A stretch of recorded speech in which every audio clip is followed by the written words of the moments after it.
The views expressed in this interview are those of the individuals and do not reflect the official policy or position of the U.S. government, the Department of Defense, the U.S. Navy, or the Naval Postgraduate School.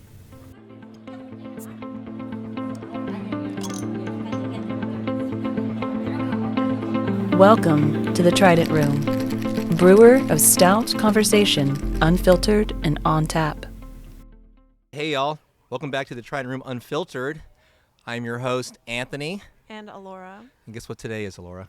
What is Wednesday? That's very true. It is a Wednesday, but what else? If you're listening, it is not a Wednesday. But we do our little recording out here every other Wednesday. If you'd like to come say hi. Yeah, please come out. Please come out. We always are looking for extra people to come talk to and hang out with. We do have a couple rules, though. Number one, the first round is on us. That's right. You heard it here. First round is on us, both food and drink. On the behalf of the Happy hour menu. Happy hour menu. We're not champagne budget over here. The caviar is not allowed here. Sorry, y'all. Neither is the lobster. And we do limit our guests, so make sure that you email Trident Room Podcast host at nps.edu if you're interested in joining. Walk-ups are okay, but we like to know in advance. Yeah, just let us know. But like I said, a couple rules other than first round is on us for both food and drink. Is also foul language. I know we're all sailors, Marines, and soldiers out here. Guardians. Who else am I missing? Coasties. Air Force.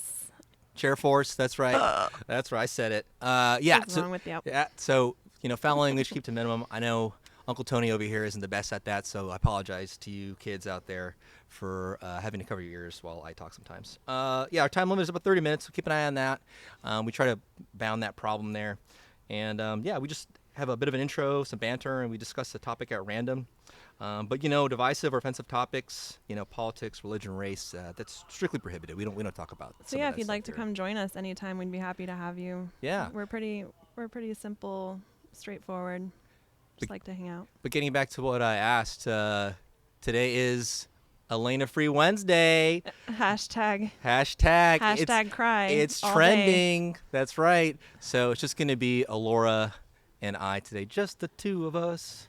We can make it if we try. If we try. Mm-hmm. That's right. If we try. This will be the first and last time you're going to hear singing today on this episode, maybe other ones. No promises. Yeah, no promises.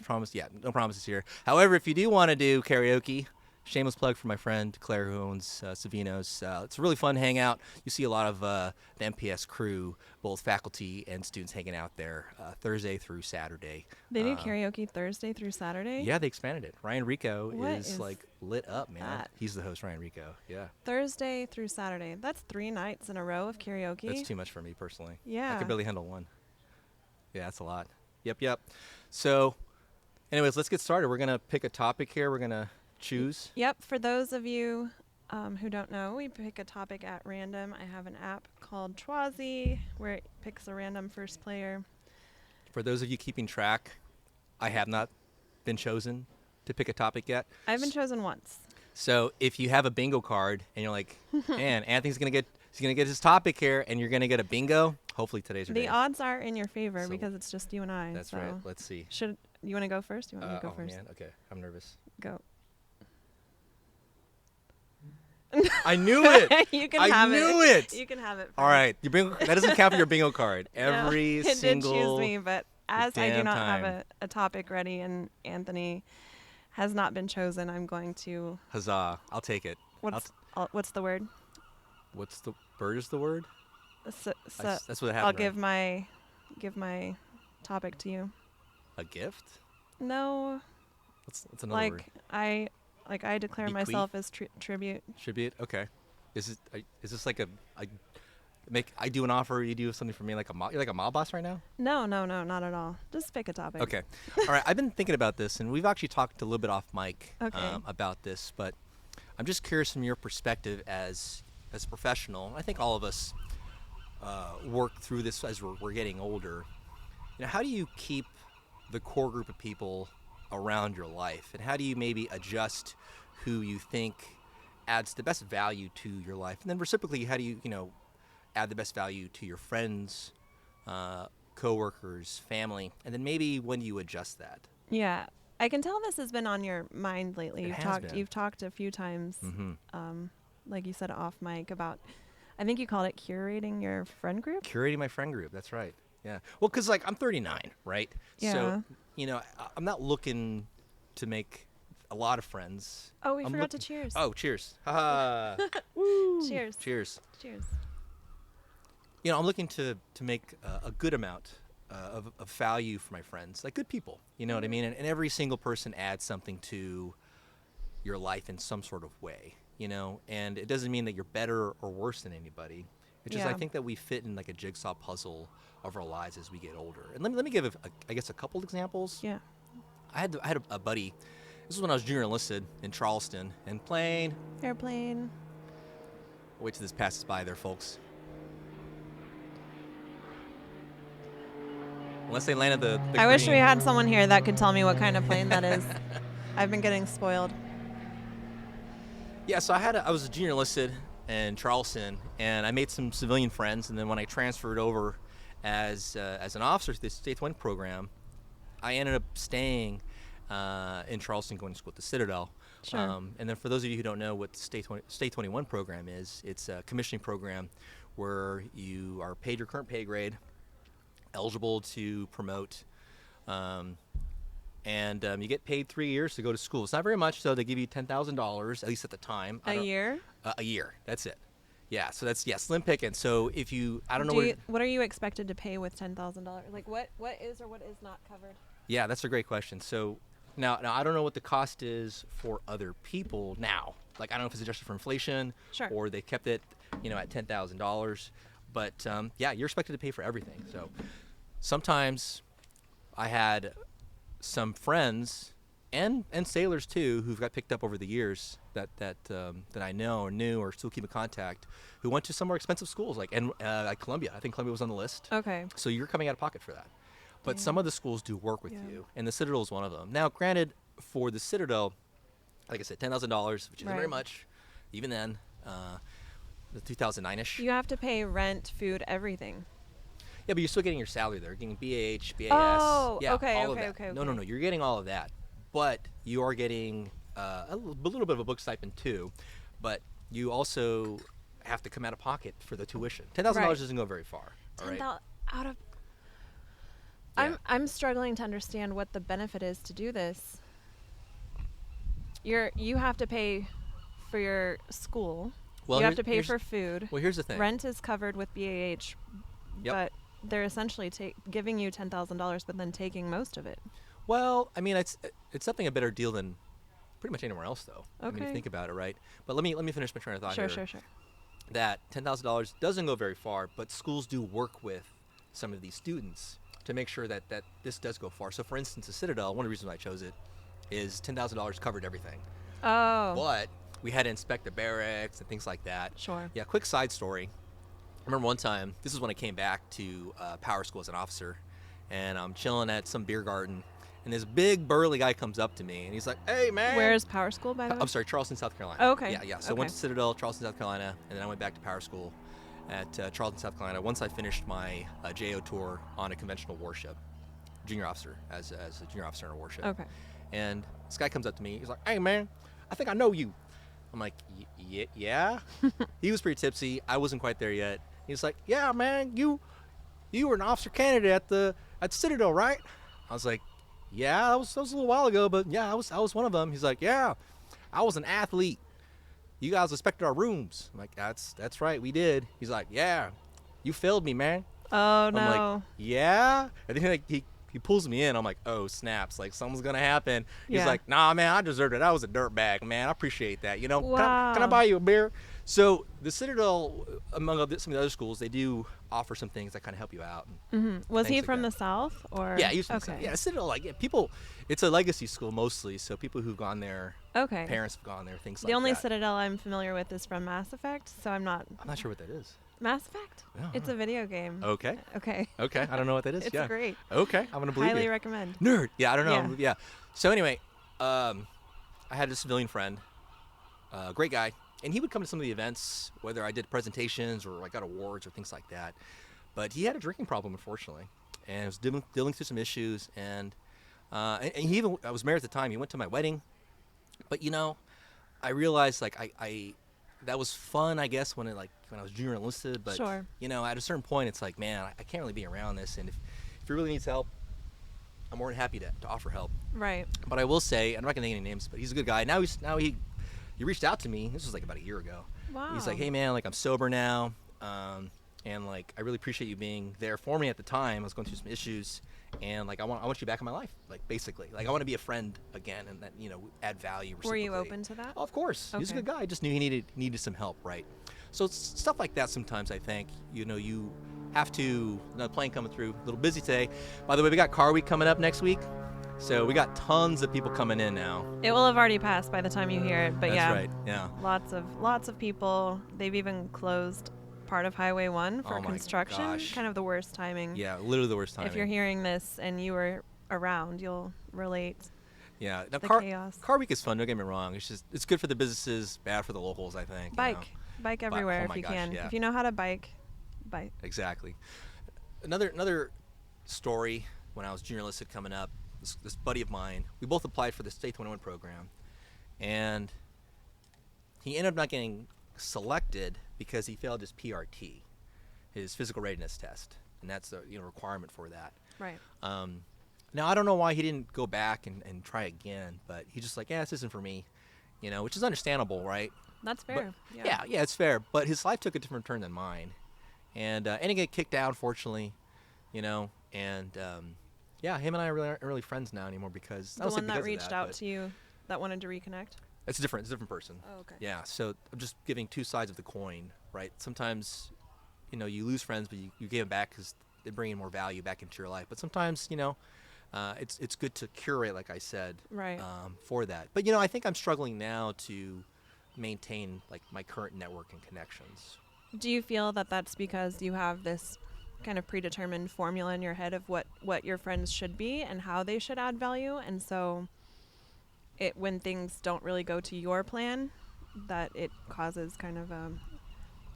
Yeah, that's a great question. So I've been thinking about that a little bit because I think about that almost verges on like Calvinism, right? There's a certain predestination, right, which I don't think that's correct in my point of view.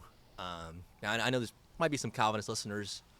Totally understand that, but I'm just saying that I think at different points in our lives we have a different kind of mindset, and because of that, certain people are in your life for a reason, I think. Right. And so I think it's just... Or fall out of your life. Or fall out of your life, and I think it's healthy, but I think I'm at a point now where I'm in that phase again, where I'm like looking at myself, what phase am I at in my life right now? Right. And how am I contributing to my social group? And reciprocally, how are they contributing back to me? I know it sounds a little transactional, but I think it's important to grow as a person. Right. And, we've talked about this too off mic. There's some communities that are just a bit stagnant, and it's easy to get kind of like dragged into that. Right. And then for us in the military, it's I'm not saying it's good or bad. Maybe it's a good thing. You move up the ranks or you just get out. Right. It's very hard to maintain a certain rank for a long time until you go up to certain boards and they're like, what are you doing here exactly? Like, we're looking for people to contribute back to the organization. Oh. And that kind of thing. Do you think that because that sounds kind of transactional. Well, the more effort you put in, the more time you put in, will give you a higher rank. Do you feel like that contributes to your mindset with also your personal friend group? Well, I've been like this since I was a kid, so... Oh, okay. So no. No, not at all. Yeah, not for me particularly. Yeah, I've been like this since I was a kid. Yeah. But enough about my perspective. I'm just curious, like, from your perspective. And Do you have a set number of friends that you like? So I have a friend that will only keep... I don't remember we'll call it 150 Facebook friends. And it's only friends in his life, and it's only people that he interacts with. Yeah. Like the curated list. Yeah. And he literally curates his friend list, and that's who he keeps in his life. And so that comes to mind as something that, you're not the only one that wants to make sure that it's not just a bunch of people there for useless reasons that they're contributing. But what comes to mind for me is sometimes in order to provide value to your friends, you have to also, first, you have to provide value to your own life. So if you are stuck in this stagnant place personally, where there's no growth, there's no, you're happy enough, how can you make another person's life better. Yeah. So maybe you end up getting cut from Anthony's friends list. Yeah, I mean, there's definitely is a balance, I think, for all that. And it's not always growing doesn't mean like getting promoted. Yeah. You know, it could be like taking, I don't know, piano lessons or dance lessons or you know, join one of the clubs that we have here at NPS and like, you know, being like active or something like that, you know. But that's a great question in regards to like a true size or a optimum size, I guess. It makes me think of something I heard before. I don't have any supporting documentation to back this up. Sure. I briefly like tried to look it up, but I forget. Listeners, if you know what he's talking about, feel free to correct him. Please. Yeah, there's a certain size of like a ancient Roman like army. Okay. And I forget how maybe it's a battalion or something. I don't know, whatever it's called. There's a certain size. And the reason why the Romans kept like this certain subunit of because I think a legion is like 4,500 people or something. It's a certain subset. It's like around 150, maybe 500, because they found out like that is like the optimum amount of people that they can like manage, like that's fair with like one person, right? You know, so I don't quite have that, you know, but I'm also kind of curious about that for maybe more of the younger listeners, I guess, because I'm trying to think when like Facebook came out. Oh gosh. Right. So I want to say like 2005. Yeah. So somewhere around there. Yeah. So I joined in 2009 that's when it started opening up now to people who didn't go to college. Right. Right. So I've been building up this network now, or at least my Facebook social network up. And yeah, to your point, it's like 1,000 people, but do I really know? Yeah. You know, these thousands of people. I don't think so. You know, and maybe at some point, perhaps that page becomes more of like a public profile, I guess, and then I have a more like intimate, curated, like we talked about before, like subset. I don't know. Yeah, that's a great question. Yeah, because I see some of my other friends who have very social too, like 1,600, 2,000. I'm like, how do you even like, you know? And really what it is like you meet somebody like, oh cool, let me like add them on my friend list or whatever. But then you never talk ever again. Yeah, and that's happened to me too, where people like reach out like requesting it. And I'm like, I like met you once, man. Like, yeah, you know, I don't really see the point. Maybe at a different time we meet again, perhaps. But right. I don't know if there's like a rule, I suppose. And I don't know. I guess I'm a little bit older, I guess, so maybe I don't understand the rules now, perhaps. That's fair. Yeah, I feel like the rules are always changing, and the older you get, the more you're not keeping up with them. Yeah. And it's a relatively newer phenomenon, too, with social networking, and, you know, at least at this level. You know, at this level. 100%. You know, so. But yeah, how do you personally, like, work on that, or, like, do you think about it at all, or just?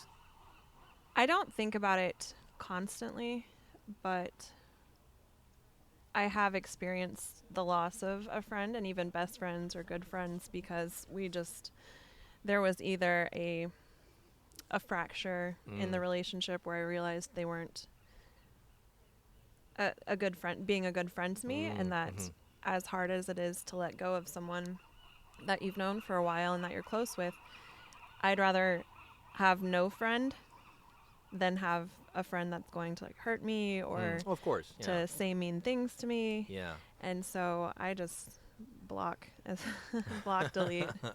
Yeah.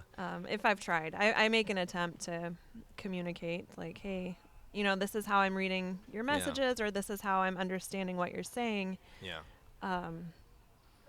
Is this, is this how you mean it to be? Yeah. And if they say yes or double down on those hurtful things, then that's where I have no time for that. What about like work or like career networking? How do you balance? I'm not the greatest at that, so I'm just curious, like, how do you kind of balance that? What do you, in what way? Well, for instance, like one of my buddies, I was talking a little bit about, like, I'm not really on LinkedIn as much as I should be. Yeah, I looked for you, by the way. Yeah, I see LinkedIn stock. Yeah. Well, and maybe later in life, perhaps. And actually, there's quite a few people that I know that aren't on it that I'm kind of surprised. Like some of the professors.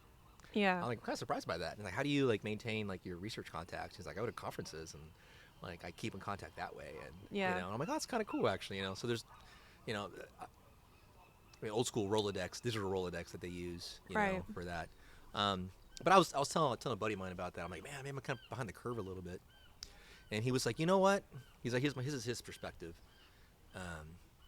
And he's going to be in until they kick him out. Yeah. You know, my good friend Matt Wolfer, he's a good guy, and he was like, "You're already part of the largest career network and organization. It's called the DoD, and you really have the global distro to look up. Sure. And you'd be surprised as to how many times where I've interacted with somebody who knows somebody, right? Because it's really a small organization if you think about it. Truly. Navy is like 300,000, I think. Yeah. I forget the actual size, not including the reservists. I think it's around that size, which isn't very large for an organization, right? But the DoD itself is, the largest employer in the world. Right. Largest organization, and like the best at what they do, you know. So I think I've kept the right contacts, and sometimes former people I work for or work for me, like reach out sometimes, like, "Hey, how's it going? Like checking on you," or That's good. "I'm doing this," And you don't mind that? I know, I love that. Okay. Yeah.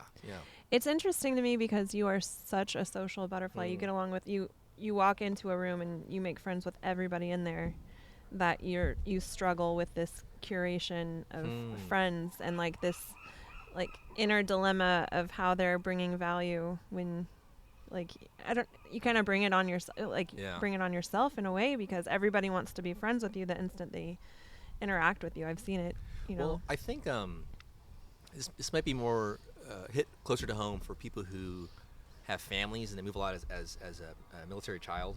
I wasn't a military child, but we did move around a lot. Right. So I think some of that does stem perhaps from that. Plane. Got more car week folks there, people. For the listeners, good thing it's not being video, because this is where we get the time to eat. Yeah. Well, we have a short break. Completely different topic, but I've been thinking more about the play we saw at the Western Stage, Humble Boy. Oh, yeah. And the more I think about it, the more I like it. Okay. Like, when I left, I was undecided. I had no idea that it was based on Hamlet, which I've also never seen or read. Does that make any sense to you? That makes it worse. Really? For the listeners, Why? there's actually like a pretty sizable local theater, music, and arts community here. I would say surpringly so. I agree. I mean, we've got a great local theater. Yeah, and there's like local artists playing all the time, and we have festivals like West End's coming up here.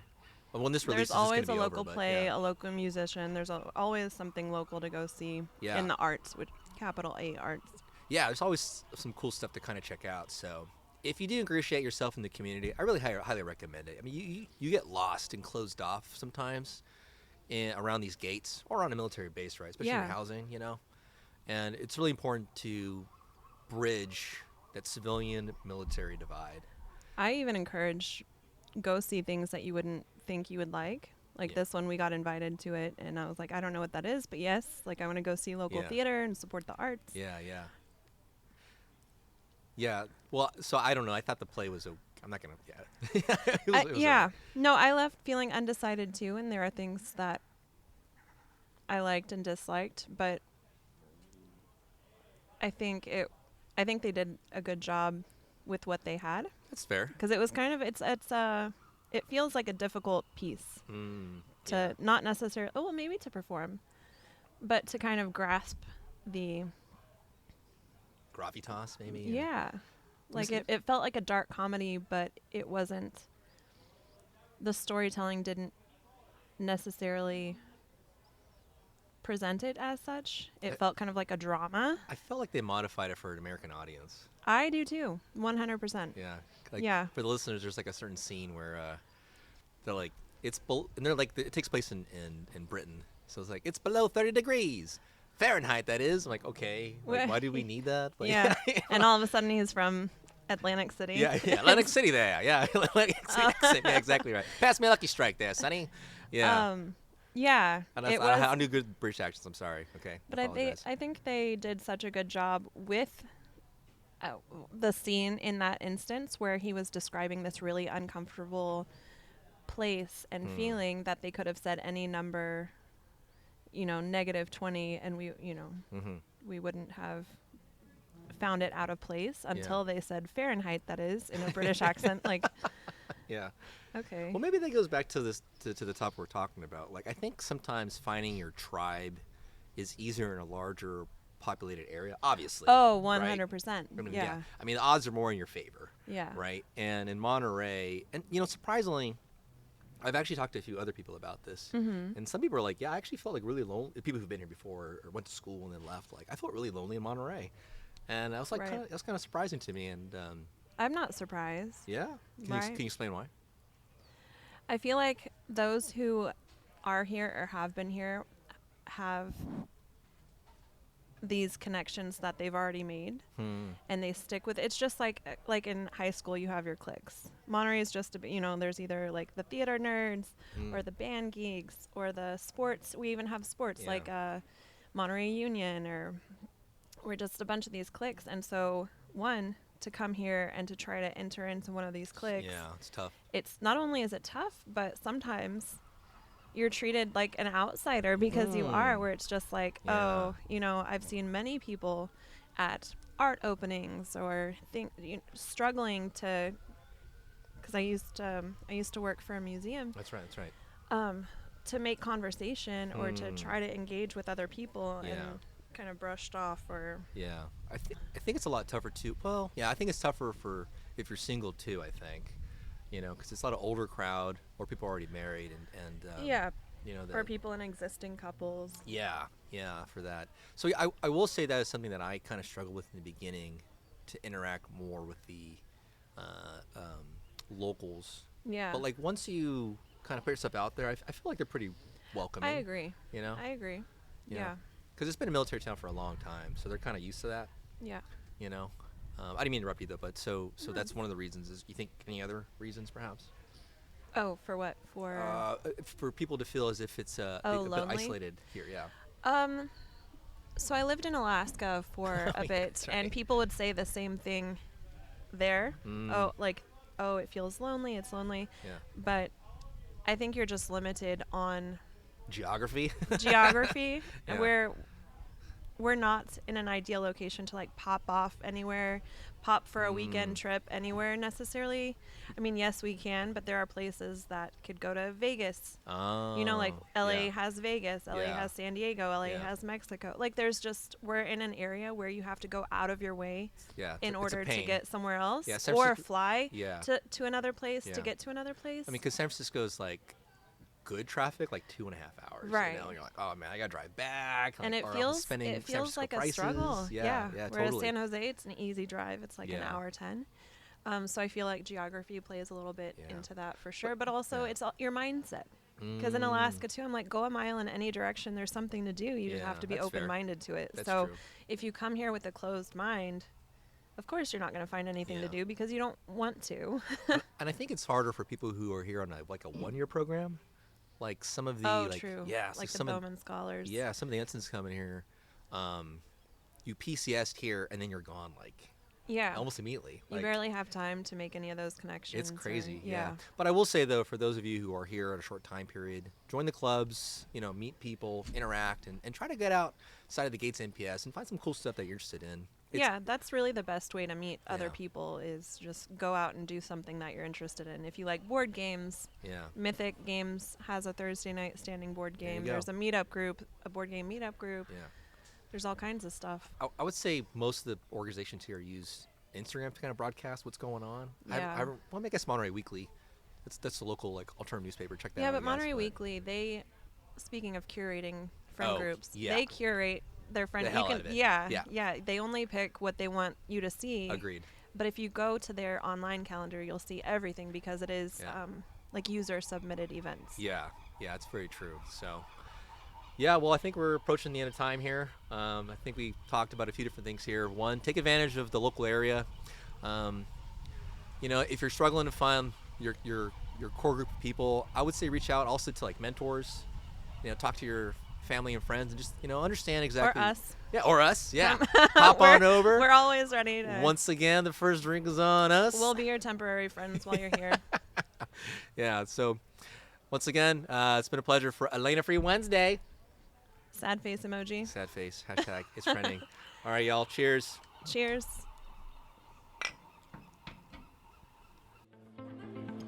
Thanks for joining us in the Trident Room. For more information about today's guests and topics, please visit the show notes online at nps.edu/Trident Room Podcast. The Trident Room Podcast has been brought to you by the Naval Postgraduate School Alumni Association and Foundation. For questions, comments, and suggestions, please email us at tridentroompodcasthost@nps.edu.